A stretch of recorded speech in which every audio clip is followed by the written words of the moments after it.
Imagine the smell of smoke, iron, and fear hanging thick over Rome. Not some distant frontier, but the very heart of the Republic, the city of the Seven Hills itself. It is November 1st, 82 BC. The sun is setting, casting long, bloody shadows across the Colline Gate. Beyond those ancient walls, the Forum, the temples, the homes of 1,000,000 souls, lie in terrified silence. But here, at the gate, hell has opened its mouth. Two Roman armies are not fighting for Rome, but over its corpse.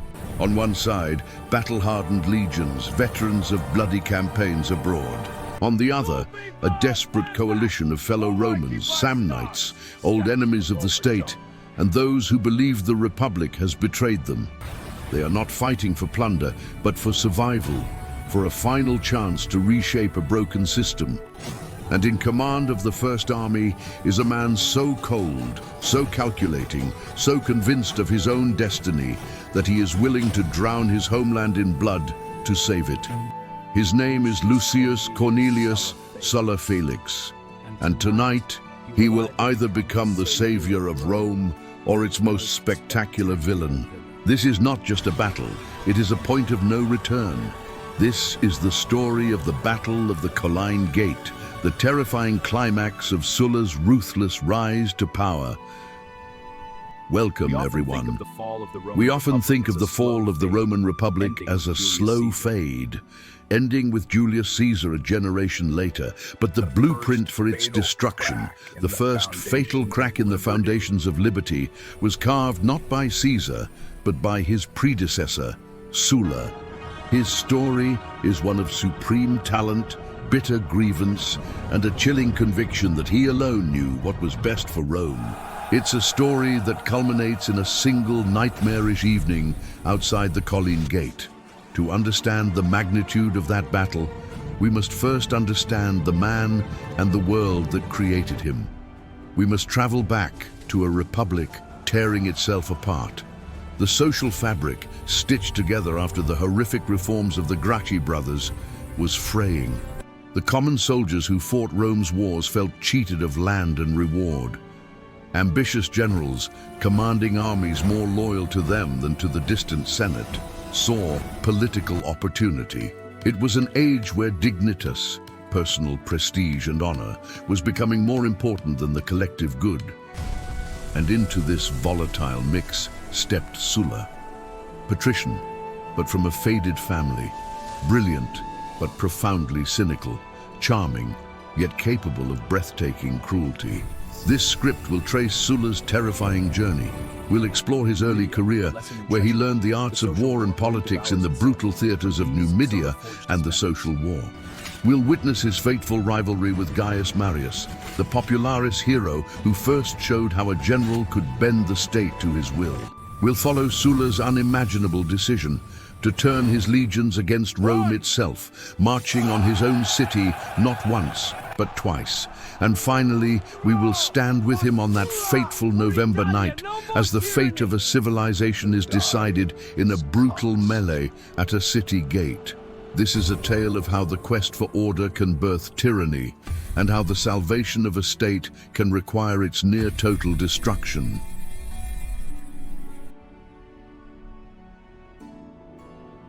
Lucius Cornelius Sulla did not emerge from a vacuum.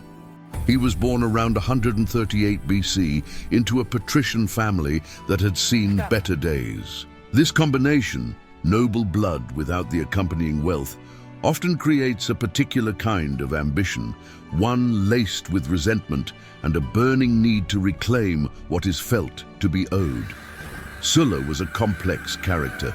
Ancient sources paint him as a man of contrasts, capable of genuine camaraderie and savage debauchery, a shrewd diplomat and a relentless soldier. He was also a fatalist, believing strongly in his own Felix, lucky destiny, a belief that would justify increasingly extreme actions. His real education in ruthlessness began under the command of Gaius Marius in the Jugurthine War in North Africa. Here, Sulla learned not just military tactics, but the dark arts of realpolitik. His crowning achievement was the daring diplomatic mission to King Bocchus of Mauritania, which led to the betrayal and capture of Rome's enemy, King Jugurtha. This success earned Sulla fame, but it also earned him the enduring jealousy of his commander, Marius. The seeds of Rome's most destructive rivalry were sown. The lessons continued in the Social War, 91-88 BC, a devastating conflict against Rome's Italian allies who demanded citizenship. Sulla emerged as perhaps the most capable Roman general of the war, winning key victories. He showed a knack for inspiring fierce loyalty in his troops, rewarding them generously and sharing their hardships. This personal bond between general and legionary would become the key weapon in the coming conflict. The legions were becoming privatized, their allegiance shifting from the SPQR, the Senate and people of Rome, to the man who led them to victory and plunder. The catalyst came in 88 BC. Sulla, as consul, was legitimately granted command of the war against King Mithridates VI of Pontus, who had orchestrated the massacre of tens of thousands of Roman citizens in Asia Minor. It was a prestigious and lucrative command, but the aging populist Gaius Marius, hungry for one last triumph, used a tribune to strip Sulla of this command and give it to himself. What happened next sent a seismic shock through the Roman world. Sulla, camped with his 6 legions in southern Italy, did not acquiesce. He did not protest to the Senate or seek a legal remedy. He did something previously unthinkable. He called an assembly of his soldiers. He spoke not of the legality of the Tribune's act, but of the injustice. He told them that their general, and by extension their own chance for glory and wealth in the East, had been stolen by a political mob in Rome. He asked them, his comrades, what they should do. The soldiers' answer was clear: lead us to Rome. And so he did. For the first time in its centuries-long history, a Roman army crossed the sacred Pomerium, the city boundary where weapons were forbidden, and marched on the capital itself. It was a sacrilege. Marius and his supporters fled. Sulla briefly secured the city, executed a few opponents, and reaffirmed his command before leaving for the east to fight Mithridates. But the Rubicon of Roman politics had been crossed decades before Caesar famously crossed his river. Sulla had shown that with a loyal army, the institutions of the Republic were powerless. The precedent was set, and the genie could not be put back in the bottle. While Sulla was away, brilliantly campaigning against Mithridates and reasserting Roman power in Greece and Asia, his enemies struck back in Rome. Marius returned, allied with the consul Lucius Cornelius Sulla. What followed was a reign of terror. Marius and Cinna took the city, and Marius's purge of Sulla's supporters was brutal and indiscriminate. Heads of senators were displayed in the forum. Property was confiscated. Sulla himself was declared a public enemy. When Marius died shortly after, the populist cause was left under Cinna's unstable leadership. Sulla, meanwhile, finished his business in the east. He imposed a harsh, financially crushing peace on Mithridates, replenishing his war chest and securing the loyalty of his now very wealthy troops. In 83 BC, with a hardened veteran army, a mountain of gold, and a burning desire for vengeance and what he saw as restoration, Sulla landed in Italy. The civil war began in earnest. It was not a foregone conclusion. Many in Italy, remembering the promises of citizenship from the Marian faction, feared Sulla's return as a restoration of the old, exclusionary oligarchy. He faced significant resistance, but Sulla was a master strategist and a relentless campaigner. He also understood the power of psychology and negotiation. He began offering terms, peeling away support from his enemies. At the Battle of Sacriportus in 82 BC, he decisively defeated the army of the younger Marius, Gaius Marius' son, and chased him into the fortress city of Praeneste, where he was besieged. But the core of the opposition remained. The Samnites, Rome's ancient and fiercest Italian foe. They had joined the Marian cause not out of love for Marius, but because they saw Sulla as the ultimate symbol of the Roman aristocracy that had oppressed them for centuries. For them, this was a final war of independence. Their leaders, Pontius Telesinus and Marcus Lamponius, decided on a daring, desperate gamble. Instead of trying to lift the siege of Praeneste directly, they would march on Rome itself. If they could take the city, Sulla's cause would collapse. This brings us to that pivotal day, November 1st, 82nd BC. Sulla's main force was still engaged around Praeneste. He himself was perhaps a day's march away. The Samnite-led army, tens of thousands strong, appeared suddenly before the northeastern walls of Rome near the Colline Gate. Panic erupted. The few senatorial forces in the city scrambled to man the walls. Messengers raced to Sulla. Sulla's response was instantaneous and characteristically decisive. He force-marched his weary legions through the night, covering a staggering distance to intercept the enemy. He arrived not inside Rome to defend it, but outside, positioning his army between the Samnites and the gate. It was a breathtaking act of aggression and confidence. He would not endure a siege. He would offer a pitched battle at the very threshold of the city. The forces were arrayed. On Sulla's left, commanded by his loyal lieutenant Marcus Licinius Crassus, the future rich man, the fighting went well. Crassus's men pushed back their opponents. But on the right, where Sulla commanded in person, the situation was catastrophic. The Samnites, fighting with the desperate fury of men who knew they had no future if they lost, smashed into Sulla's lines. The Roman left was driven back, buckling under the pressure. Refugees and spectators on the city walls watched in horror as Sulla's own wing collapsed. Men streamed towards the gates, begging for sanctuary. The word spread through Rome: Sulla was dead, his army destroyed. Despair took hold. Ancient historians describe Sulla in this moment. Seizing a standard, he reportedly plunged into the fray on horseback, shouting at his fleeing men, "For me, Romans, you will bear witness that when asked, I can say where I fell." His personal intervention, his sheer force of will, momentarily steadied the line. But the true salvation came from the other flank. Crassus, having secured a complete victory on his side, sent a messenger to Sulla asking for food for his men, as it was now evening. Sulla's legendary reply was, "Your messenger brings word not of victory, but of a demand for supper.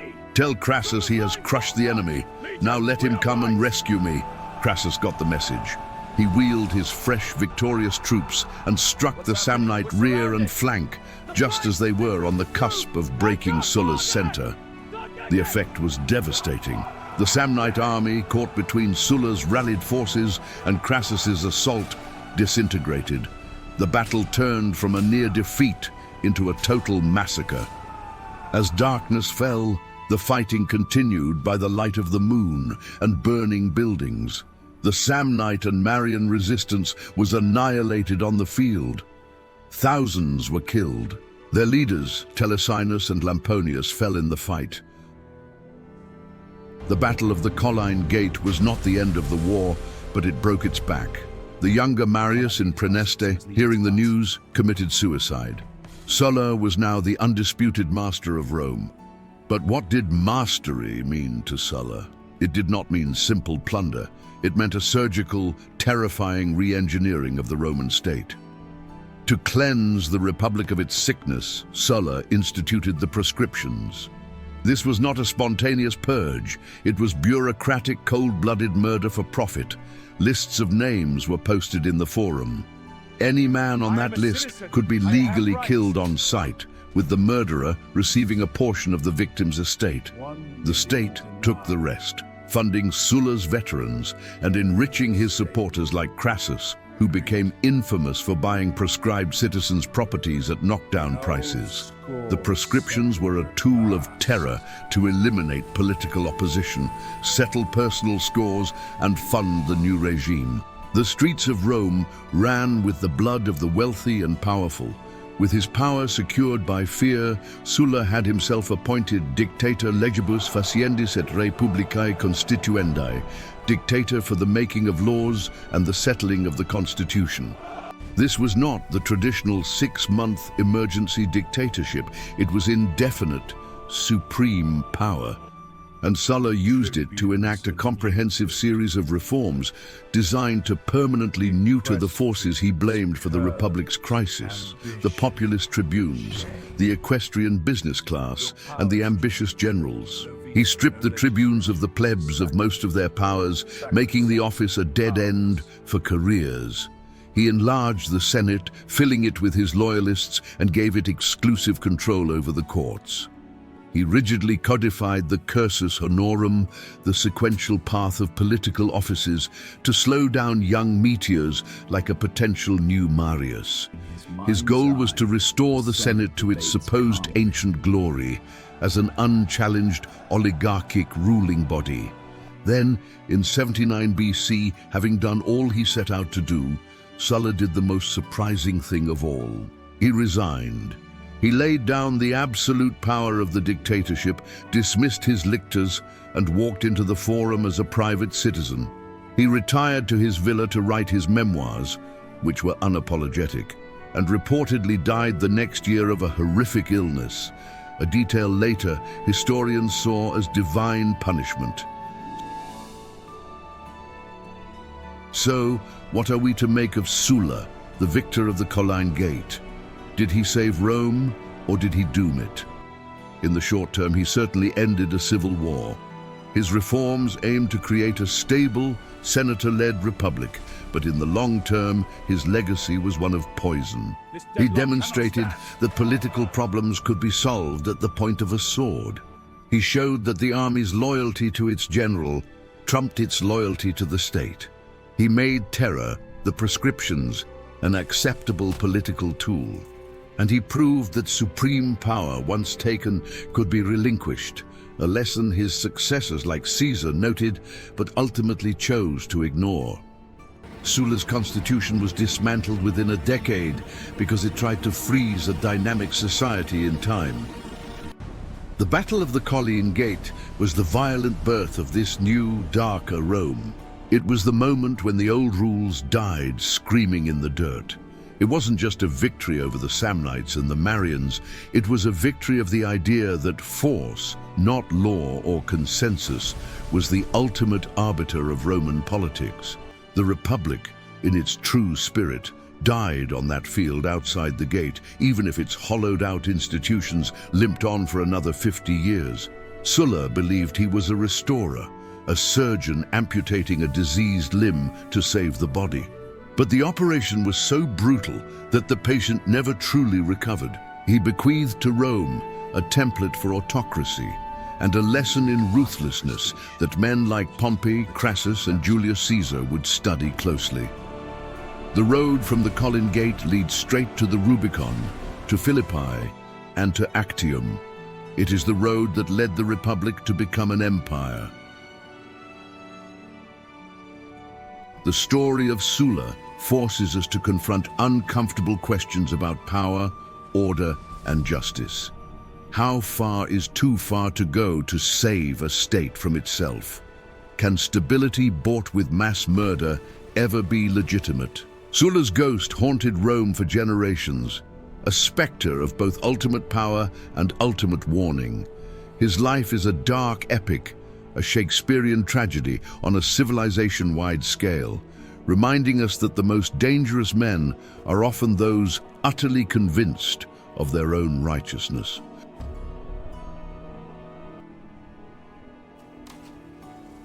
What do you think? Was Sulla a necessary evil, a brutal surgeon who saved the Roman state? Or was he the original sin from which the empire grew? Could the Republic have been saved without his brand of terror? Let's discuss in the comments below. I read every one. If you found this deep dive into one of history's most pivotal and terrifying figures compelling, please give this video a like. It helps more people discover these stories. And to follow the next chapter in Rome's tragic descent, as Sulla's example inspires the generation of Caesar, Pompey and Cicero, make sure to subscribe and hit the notification bell. The collapse of the Republic is a story filled with towering personalities, desperate gambles, and world-changing consequences, and we've only just begun to unravel it. Thanks for watching.